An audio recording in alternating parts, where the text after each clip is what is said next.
es dirigente de una iglesia que con amor y con respeto viene a compartir con ustedes y viene a demostrarnos cuál es la verdad. La cuestión es, hermano, que vamos a tratar de mostrar con las Sagradas Escrituras y vamos a tratar de decirlo desde el fundamento de la verdad. Es increíble, un pastor no tiene cómo defender su fe y huye del debate con el padre Luis Toro. Veamos. Porque si no lo dice con el fundamento de la verdad, entonces yo también conozco las Escrituras y puedo mostrarle al pueblo que se le respeta lo que usted dice, pero que no está en la Biblia. Y entonces necesitamos que lo haga también con altura, porque está grabando. Por ejemplo, si usted me insulta a mí, va a quedar grabado y la gente da cuenta que un cristiano no puede estar insultando al otro.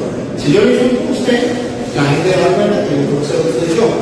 Entonces, lo que sí me alegra es que hoy va a salir a flote de la verdad, porque aquí hay un pastor de una iglesia, aquí hay un pastor de otra iglesia, y él conoce de Biblia, yo conozco de Biblia. Entonces, si los dos conocemos de Biblia, fácil, él va a decir dónde está el error y ustedes van a ver si es verdad y yo voy a decir dónde está el error. Simplemente una cosa, hermano, que usted habla y yo le doy la oportunidad y después yo hablo, usted me da la oportunidad. ¿Quiere decir algo? Sí, preséntese y ojo, porque cuando yo hablo con los hermanos hablan de una obra de teatro. Yo quisiera que usted, antes de hablar, me dirigiera a la gente que está al frente, que no es una obra de teatro, que usted pertenece a tal iglesia, que usted es pastor, no sé, graduado, ordenado, registrado, no sé, y si puede decir si tiene algún registro para que ellos lo busquen y comprueben que usted no es una obra de teatro, que usted es real, pero que viene a compartir conmigo, porque es que tenemos un problema, que todo lo que yo hago es obra de teatro. Entonces, yo quisiera que ellos se den cuenta que no es una obra de teatro, puesto que usted está aquí y se presenta en esa iglesia en un resumen. ¿Puedo poner una presentación y después sí? Bueno, yo creo que muchos de acá me conocen. Mi nombre es Martín Pulido, tengo un negocio. Nunca pensé que iba a ser un pastor. Y gracias por invitarme. ¿Ya me escuchan? ¿Quieren hacer que me escuchan? Ahora. Entonces, yo soy pastor de la Iglesia Asamblea de Dios, una iglesia que comienza en el año 1906, como dice que no somos la primera. Pero entonces, esta iglesia Asamblea de Dios tiene una doctrina, ¿cierto? Y esa doctrina está basada en ¿cuál? En la Biblia. Y yo no quiero entrar en confrontación, quiero que usted abra su corazón, ¿cierto? Y escuche la palabra, ¿cierto? Si lo que nos están enseñando por tanto tiempo es verdad o no. Antes de venir, yo decía, vengo, y el Señor me dio una palabra que sí tenía que venir. Voz que clama en el desierto, prepare el camino del Señor. Aplausos para el Señor, aplausos para el Señor.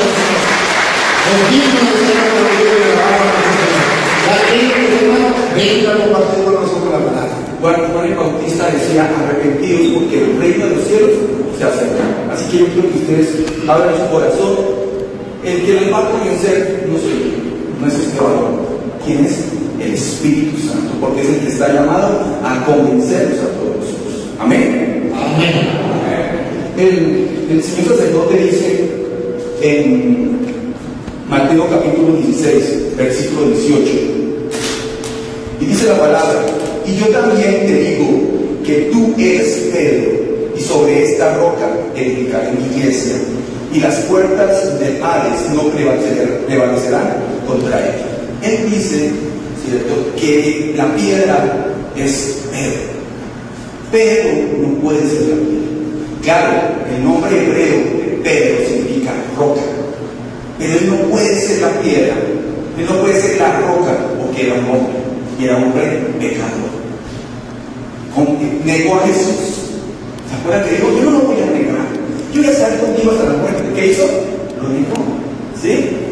El hombre, cuando tomaron a Jesús, le cortó que una oreja a Marco, ¿cierto? Entonces ese hombre era un pecador y no puede ser evangelio. Pero el contexto de la palabra, si vemos los versículos anteriores, ahí nos lo va a mostrar. Y yo quiero que ustedes lleguen a sus casas y lean la palabra, porque uno de los problemas más graves de nosotros es que la gente no lee la palabra. La palabra de Dios dice en 2 Timoteo capítulo 3, versículo 15 en adelante, toda la escritura es inspirada por Dios, y útil para enseñar, para redarguir, para corregir y para instruir en justicia, a fin de que el hombre de Dios sea perfecto, enteramente preparado para toda buena obra. Yo te puedo engañar, Él lo puede hacer, cualquiera. Por ejemplo, la señora que pasó, Dios amado, si es cristiana no tiene ningún fundamento bíblico y está diciendo cosas, ¿sí?, de lo que son de su propia inspiración. Posiblemente a esas personas que le están instruyendo o no lo están haciendo mal, o ellas se metieron a su cabecita. Así que los que tienen Biblia, los invito ahí en el versículo 13, y dice: viniendo Jesús a la región de Cesarea de Filipo, preguntó a sus discípulos diciendo: ¿quién dicen los hombres que es el Hijo del Hombre? Ellos dijeron: unos Juan el Bautista, otros Elías, otros Jeremías o alguno de los profetas. Él les dijo: ¿y vosotros quién decís que soy yo? Dice Jesús. Respondiendo Simón Pedro dijo: tú eres el Cristo, el Hijo del Dios viviente.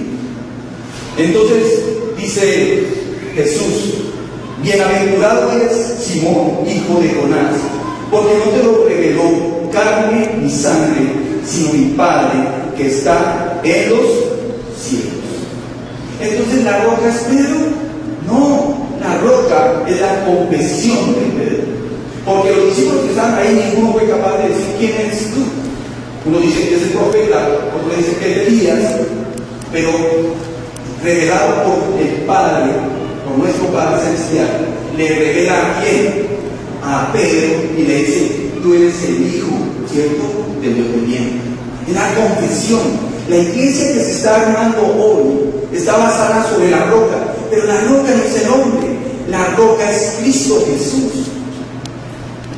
En ningún otro nombre de salvación, porque no hay otro nombre bajo el cielo dado a los hombres en que podamos ser salvos.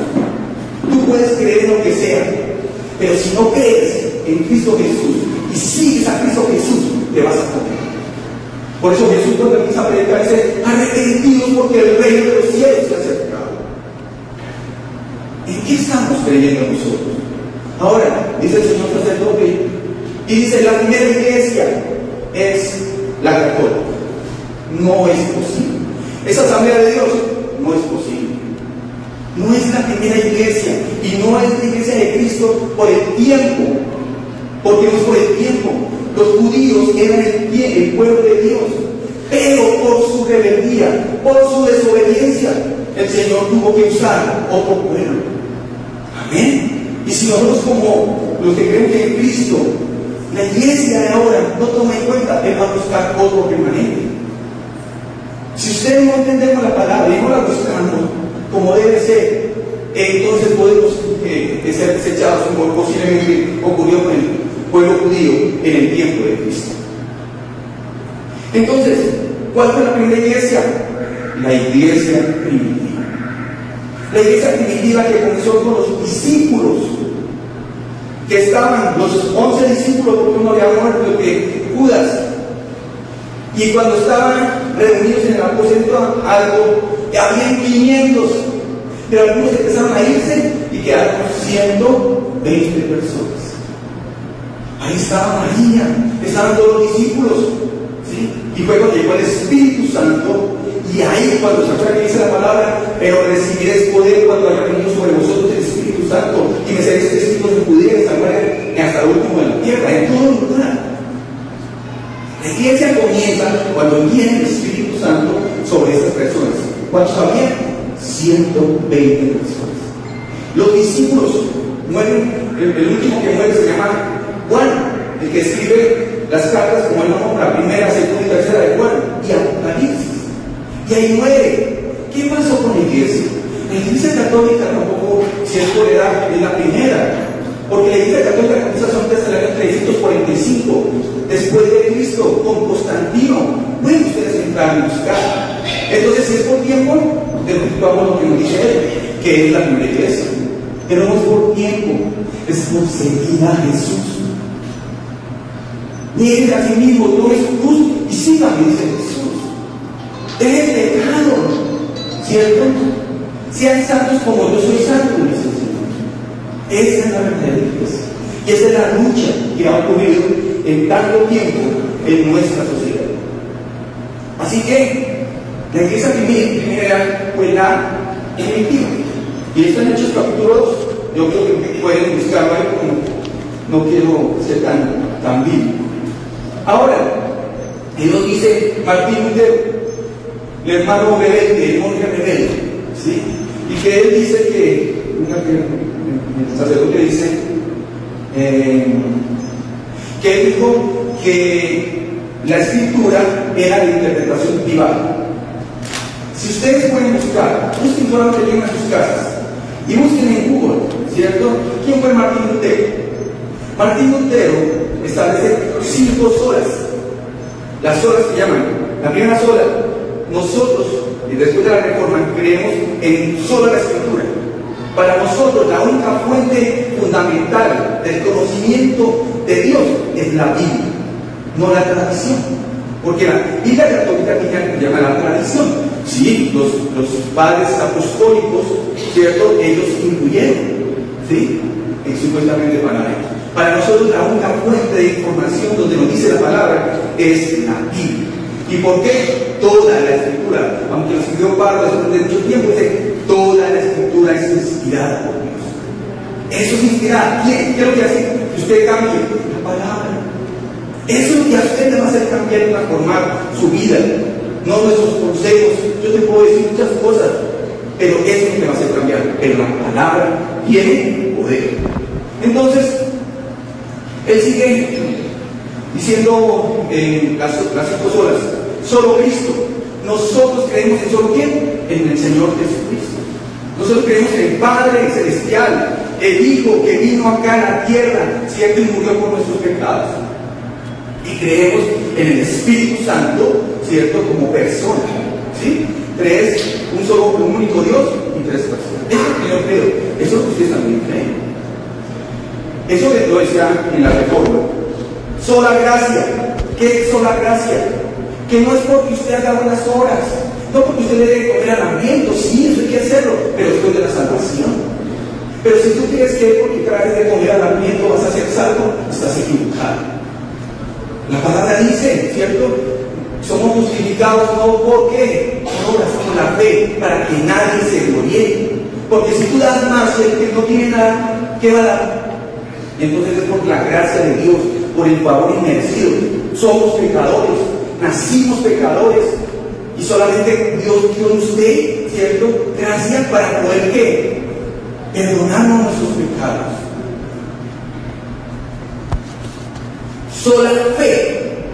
Si nosotros tenemos fe, si el que no tenga fe, no puede hablar de eso. ¿Necesitamos qué? Sola fe. Y sola gloria. O sea que todo lo que tú haces, la gloria y la honra es única y exclusivamente para Dios, para el Padre. Amén. Si usted ve al Señor Jesucristo en el Evangelio de Juan, Él siempre decía que se haga la voluntad de quién, de mi Padre. Y nosotros cuando nos vivimos acá en esta tierra, haciendo todas las cosas incorrectas, ¿será que decimos, Señor, sí haciendo tu voluntad? Siempre que no. Entonces, ese hermano rebelde, la verdad que ocurrió, y veanlo, si quieren, hay películas, hay bibliografía, Wikipedia que es hecha por gente pagana, ¿cierto? Van a escribir quién fue Martín Lutero. Y Martín Lutero, ¿sabe qué sucedió con este hombre? El hombre sentía, o sea, que no sé si a ustedes les pasa, pero llegan a su mente pensamientos malos. ¿Y sabe qué hacía Martín Lutero? Le decía al monje, ¿cómo se llamará eso? Al mayor de la comunidad de monjes: mira, me está pasando esto. Y ya estaba tan cansado el monje que le dijo: váyase para Roma y de una vuelta. Y entonces cuando están subiendo allá, porque se había creado un concepto que se llamaba las indulgencias, donde cada persona colocaba su platica y que si usted colocaba eso se le perdonaban sus pecaditos, o para que la gente saliera de qué? Del purgatorio, que es la teología griega. Entonces él empieza a qué? A subir esas escaleras, a rayarse sus rodillas. Y cuando ve, lo que ve es personas pobres, portoceros, mendigos. Y él dice, ¿sí? ¿Dónde están los nobles? Entonces cuando llega, rompe, porque le dan una hojita para con sus indulgencias. Y él empieza a escribir algo que se llama, y búsquenlo, se llaman las 95 tesis que desvirtúan la religión católica. Yo no quiero ofenderlos, pero solamente estudien nomás. Amén. Entonces, Martín Lutero crea esa reforma. Él era un monje, tenía que casarse con una mujer. ¿Sí? Pero sabemos que los monjes o los sacerdotes no se pueden casar. Entonces, ese hermano rebelde permitió que hubiera un despertar. ¿En dónde? En ese tiempo. Que gracias a él, esta Biblia, como dice el señor sacerdote, ¿sí?, fue impresa para ese tiempo, 1545, porque se creó algo que se llamaba la imprenta Gutenberg. Y por eso se pudo sacar varias Biblias. Pero si vemos en la historia, ¿qué sucedió con la iglesia en todo ese tiempo? ¿Sí? Bueno, la iglesia ideal. Mira la historia de los papas. No creo que sea eso. Pero yo no quiero ahorita acá, no creo a sustentar lo que decía acá en el señor sacerdote. Entonces, ¿qué más? Disculpe, creo que. Sí, si quiere nada. El otro que quiere. Sí. Pues si quiere, no. Así como yo lo escuché, yo creo que lo voy a escuchar. Sí. Y le escucharlo, primero, yo lo escuché muy atentamente, muy amable, y que deseo que de la misma manera que yo le respondí y le escuché, usted no tiene que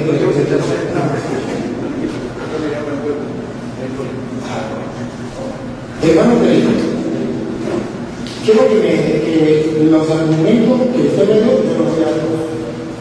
Y simplemente, tampoco, así como usted lo defendió, te felicito, te expusiste, la gente te escuchó, todo el respeto también, yo también lo voy a hacer. No te voy a, solamente te voy a demostrar que no estoy de acuerdo con lo que usted expuso. Y así como usted se levantó y dijo no estoy de acuerdo con sus argumentos, no sé por qué no quiso tocar la Biblia, pero yo sí la voy a aclarar. Le voy a demostrar que los argumentos que usted dio no son para mí, ni tampoco para el católico sustentable. Ejemplo, algunos. Comencemos que usted dijo que la Iglesia Católica le fundó Constantino y nos mandó a estudiar. Y eso es verdad, hay que estudiar. Pero le hago una pregunta, no me la responda. Y se la hago a ellos y se la hago a los hermanos que nos siguen. Cuando Constantino fue a la batalla, él era ateo, él era un emperador romano, no creía, perseguía a los cristianos. Cuando él hace una promesa a su mamá, que ya era católica, deben saber que antes, ¿cómo sabemos que no estamos de acuerdo y se respeta? Que Constantino fundó la Iglesia Católica, porque su mamá, antes de que Constantino se convirtiera, su mamá era católica. Y entonces, ¿cómo se explica que Constantino la haya fundado y fue su mamá la que lo convirtió a él, siendo católica su madre? Su madre le hablaba del cristianismo, de la Iglesia Católica, y él no quería. Fue a la batalla y cuando ya estaba perdido, invocó al Dios de los cristianos, y si ganaba, se iba allá. Constantino era emperador romano, ateo, tenía otros dioses, se convierte. La pregunta que queda en el aire, y que le pido que así como usted le dijo, no por insultarlo, pero sí para que quede claro, estudie que Constantino se convierte a una iglesia, Y esa iglesia, para que lo sepan, es la Iglesia Católica. Entonces, él no funda la Iglesia Católica, él se convierte a la Iglesia Católica. Y al convertirse, como era emperador, dice, ¿qué tengo que hacer? Pues la Iglesia Católica le enseña que tiene que bautizar. Constantino dice, todos los de mi reino tienen que bautizarse, porque la ley decía que la religión del emperador era la religión del pueblo. Por tanto, si Constantino se convierte al cristianismo, a la Iglesia Católica, tiene que bautizar o tiene que bautizarse. ¿Qué enseñaba la Iglesia Católica? Esto y esto y esto. Entonces Constantino lo que hace es apoya a la Iglesia Católica. Y es cuando pasa del periodo de persecución a la Iglesia, 300 años, ya cesa la persecución y ya le da salida a la Iglesia. Para su conocimiento, debe saber, usted habló de los padres de la Iglesia, debe saber, los que están siguiéndonos por internet, se nos fue la luz, y entonces necesitamos el silencio en la asamblea para que quede grabado. Entonces han de saber que usted habló de los padres de la Iglesia y de los primeros cristianos de la Iglesia primitiva. Usted habló que el último que escribió fue San Juan, y ciertamente San Juan terminó de escribir hacia el año 100 de los discípulos, y hacia el año 100, cuando ya muere San Juan, queda uno de los cristianos de la Iglesia que se llamó San Ignacio de Antioquía. San Ignacio de Antioquía, hacia el año 107,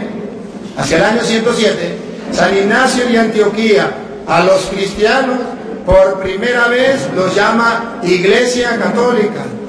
De modo que lo que el hermano dice, que fue Constantino, es porque él no ha leído, y lo invito a que lo lea por internet, lo puede buscar en Google. Usted puede buscar en Google San Ignacio de Antioquía, carta de San Ignacio de Antioquía, y en la carta de San Ignacio de Antioquía, por primera vez a la Iglesia de Jesucristo se llama Iglesia Católica. El hermano puede decir es mentira. Reto a ustedes, reto a los que están por internet, que busquen, ahorita es fácil, busquen Google, busquen en San Ignacio de Antioquía, busquen la carta de San Ignacio de Antioquía y comiencen a leer para que vea que ya en el año 107 San Ignacio de Antioquía llama a los cristianos Iglesia Católica. Entonces ya existía la Iglesia Católica. Como cristiano. Por eso no estoy de acuerdo con él. Se le respeta, pero lo estoy mostrando y pueden, así como él lo invitó a que lo leyeran, yo también lo invito. Para que miren ustedes a qué iglesia se convirtió Constantino, que era antes de convertirse, y a cuál iglesia se convirtió. Para que vean que era una iglesia que tenía papa.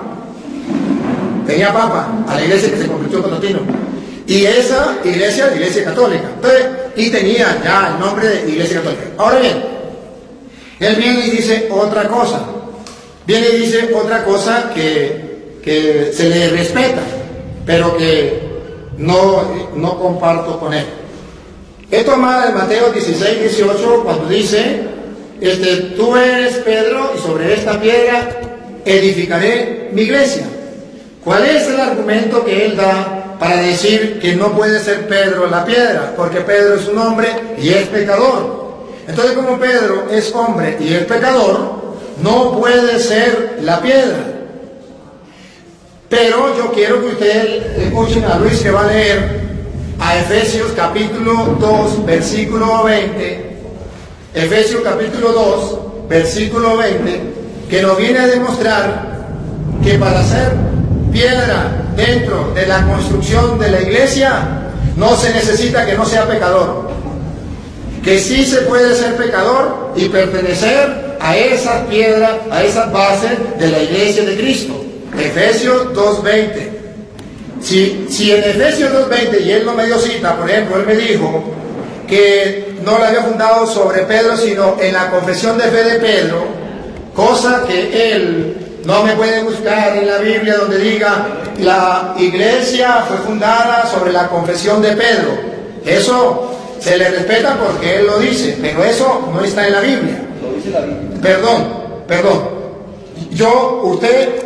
Usted habló, yo lo escuché. Solamente si lo dice la Biblia, usted me va a tener el capítulo y el versículo donde diga: la iglesia de Jesucristo, la iglesia fue fundada sobre la confesión de Pedro. Entonces yo me callo. Eso no lo dice la Biblia con el respeto que usted merece. Eso lo enseña usted, pero la Biblia no. Y yo quiero que anote, le doy tiempo para que busque la cita y no la dé, para que muestre que yo soy mentiroso. Y al él mostrar donde diga sobre la confesión de Pedro, Cristo fundó la iglesia, yo quedo como mentiroso delante del mundo y lo acepto. Pero si no lo encuentra, entonces yo no soy mentiroso, estoy diciendo la verdad. ¿Cómo sé yo que fundó la iglesia y él efectivamente sobre Pedro? Y él dice como argumento: Pedro era un pecador, por tanto no podía ser la iglesia fundada allí porque no sobre pecador. Entonces escuche Efesios capítulo 2, versículo 20. Edificados sobre el cimiento de los apóstoles. Si los apóstoles son pecadores o no son pecadores. Y Dios manda a edificar sobre las bases, cimientos de los apóstoles o no. Si fuera el argumento de él, que porque son pecadores no pueden ser cimiento, no pueden ser base de la iglesia, entonces no estuviera escrito en Efesios 2:20 que sí podemos edificar sobre los cimientos que ya están puestos. Cristo los colocó, ya están puestos los cimientos y usted y yo podemos seguir construyendo sobre esos cimientos. Si él me demuestra donde diga no puede ser cimiento porque son pecadores, yo me callo la boca, yo soy un mentiroso y él tiene la verdad.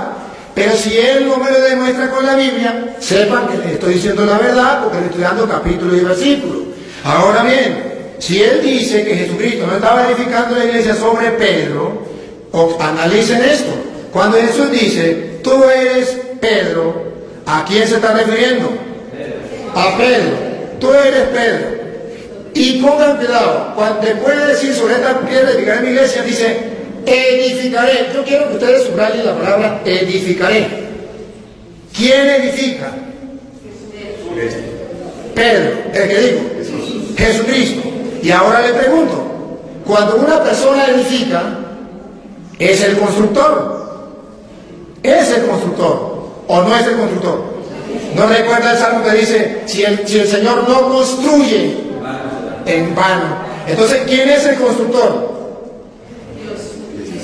Sobre esta piedra edificaré. A ver, observen que uno es el constructor y el otro es la piedra sobre la cual se construye.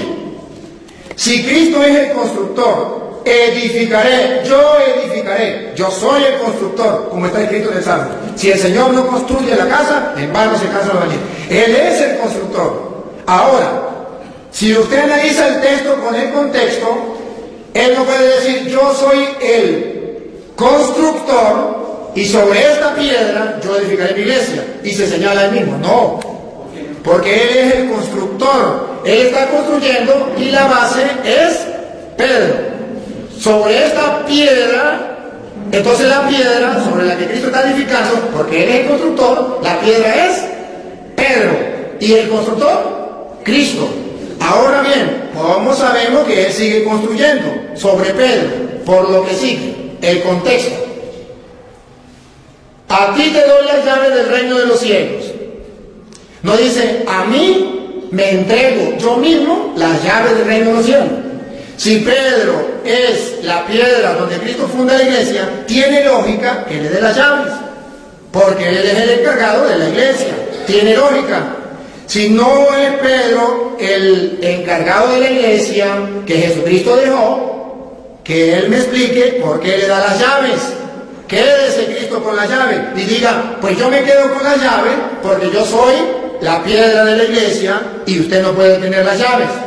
Segundo, cuando Jesús le dice, lo que ates quedará atado y lo que desates quedará desatado, es el contexto para decir que las llaves es símbolo de autoridad y que cuando él dice lo que ate quedará atado y lo que desate quedará desatado, es decir, efectivamente de 4 maneras le dijo a Pedro que él era el encargado de la iglesia. Tú eres Pedro, sobre esta piedra que es mi iglesia. Ya le dijo que era el encargado de la iglesia. A ti te doy la llave del reino. Le dijo de otra manera que él era el encargado de la iglesia. Si no, para que le tenga la llave. Lo que ate quedará atado. Le dijo que era el encargado de la iglesia, si no, para qué le da autoridad. Lo que desate queda desatado. Le dijo que era autoridad. Por eso yo respeto lo que él dice, pero no le creo, porque la Biblia me dice otra cosa. Y si usted analiza todo el contexto, usted verá que desde el 13, cuando él lo leyó desde el 13, ¿cuál es el problema que nos encontramos? ¿Qué lleva a Cristo a fundar la iglesia? ¿Qué dice la gente de mí? ¿Qué dice la gente que es el Hijo del Hombre? Observe, ¿qué dicen? Había gente que predicaba sobre Jesucristo.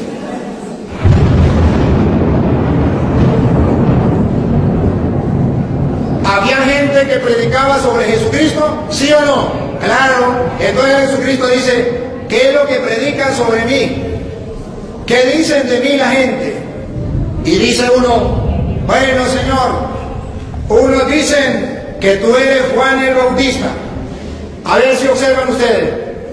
La gente sí predicaba sobre Jesucristo, pero de manera equivocada, errada. ¿Cuál era la enseñanza? Que Jesús era Juan Bautista. ¿Eso era verdad o era mentira? Mentira. Otros que Elías, otros que Jeremías, otros que algunos de los profetas. No sé si ustedes captan que el contexto nos está mostrando que hay confusión en medio del pueblo, que la gente no sabe cuál es la verdad. Cuando pregunta, ¿y ustedes quién dice que soy yo? Pedro dice, tú eres el Mesías, el Hijo de Dios. Entonces Jesús descubre que en medio de un mundo confundido hay un hombre que tiene la verdad, Pedro. Y entonces, como ve, él se emociona y le dice, eso se lo reveló mi Padre, eso no es carne y hueso. ¿Qué significa carne y hueso? Que el que predique las emociones, que el que predique lo que le venga en gana, eso no es palabra de Dios, eso no viene de Dios, eso viene de la carne. Pero el que predique lo que Jesucristo enseñó, eso viene del Padre. Entonces le dice, y yo te digo que tú eres Pedro, sobre esta piedra edificaré mi iglesia. Entonces observan que es muy distinto. Ustedes escucharon la explicación de él, escucharon la explicación mía. Ustedes son inteligentes. Dios les ha dado una inteligencia, les ha dado sabiduría. Les he mostrado con la Sagrada Escritura. Ahora él me dice, pero es que es un pecador. Pero es que el mismo Jesucristo, observen ustedes, y él dijo algo muy novedoso, pero no tiene fundamento bíblico. Que así como el pueblo de Israel era antes el pueblo de Dios, y como pecó, como no hizo caso, como no reconoció al Mesías, Dios lo saca y viene ahora y pone otra iglesia, ahora también va a ser lo mismo. Y por eso, porque la iglesia católica no hizo lo que tenía que hacer, entonces Dios manda a la secta para que vayan ahora sí predicando el Evangelio de Cristo. Eso fue lo que él insinuó. A ver, perdón, ya va, perdón que le voy a dar chance, pastor. No, mire, pastor, ya va, mire. No, mire, pastor, discúlpeme. Ustedes, hermanos, por internet, lo están viendo en el mundo entero. Ustedes que están en el mundo entero, están descubriendo que yo, con respeto, que yo con amor, con educación, bajo el mandamiento del amor, lo escuché a él. Porque el que es de Dios, escucha la palabra del Señor. Y el que no es de Dios, no escucha la palabra del Señor. Está en Juan capítulo 8, versículo 47. Entonces, observen, ¿por qué yo sí lo pude escuchar a él con paciencia, con amor y con respeto? Pero me pregunto, ¿por qué él no es capaz de escucharme con amor, con respeto? ¿Por qué tienen que interrumpirme? Yo le voy a dar chance, yo le voy a dar oportunidad para hablar. Pero observen ustedes, ese es el lema del cristiano. ¿Saben? Mire, hermano, usted lo puede explicar. No se vaya. El que es de Dios, léalo, léalo. Pastor, escuchen, antes que se vaya. Escuchen, léalo. Juan 8:47. Óigalo. Muchas gracias. Juan 8:47. Bueno, escúchenlo. Juan 8:47. Escúchenlo para que ustedes tengan presente, porque es un pastor, no es una oveja, es un pastor. Si digo la verdad, ¿por qué no me creen? El 47, Juan 8. El que es de Dios, Escuchen. escucha las palabras de Dios. El que es de Dios, escucha la palabra de Dios. ¿Por qué este hermano se va? Si le estoy predicando la palabra de Dios, dale. Ustedes no las escuchan. Escuchen, otra vez. Ustedes no las escuchan porque no son de Dios. Ahora, otra cita, segunda de Timoteo, capítulo 4. Escuchen, hermanos queridos, versículo del 2 en adelante, o el 3, a ver Luis, usted ve. Segunda de Timoteo, capítulo 4, del versículo 3 en adelante, o 2. Proclama la palabra, insiste a tiempo y a destiempo, reprende, amenaza, exhorta con toda paciencia. ¿Vieron cómo le estaba hablando con toda paciencia? Siga. Y doctrina. Y doctrina, ¿verdad que sí? Siga, escuchen lo que viene. ¿Por qué se fue el pastor? Porque vendrá un tiempo En que los hombres no soportarán la doctrina sana. no soportarán. ¿Vio que no soportó? Sino Si te está que cumpliendo, no Luis, repítalo Luis. llegará un tiempo en que los hombres no soportarán la doctrina sana. Ustedes se quedaron sorprendidos, ¿verdad? ¿Por qué siendo pastor? ¿Por qué si yo le estoy hablando con la Biblia? ¿Por qué si él tiene la verdad? ¿Por qué se va? Porque hay un tiempo en que los hombres no soportarán. Miren, subrayen la palabra no soportarán. Repítalo, Luis. Un tiempo vendrá en que los hombres no soportarán. No soportarán. ¿Vio cómo se paraba? Parecía como perro con gusanos. No soportaba. Se sentía mal. No soportarán. ¿Otra vez? La doctrina sana. A ver, hermano, estamos grabando y el ruido queda. Y esto no se oye. Como siempre, mis amigos, resaltando el gran conocimiento que tiene el padre Luis Toro, y hasta ahora ningún pastor protestante ha sido capaz de refutarlo. ¿Tú qué opinas? ¿Qué opinas de las enseñanzas del padre Luis Toro? Espero que este video te haya edificado y de una u otra manera haya aumentado tu fe. Dios te bendiga.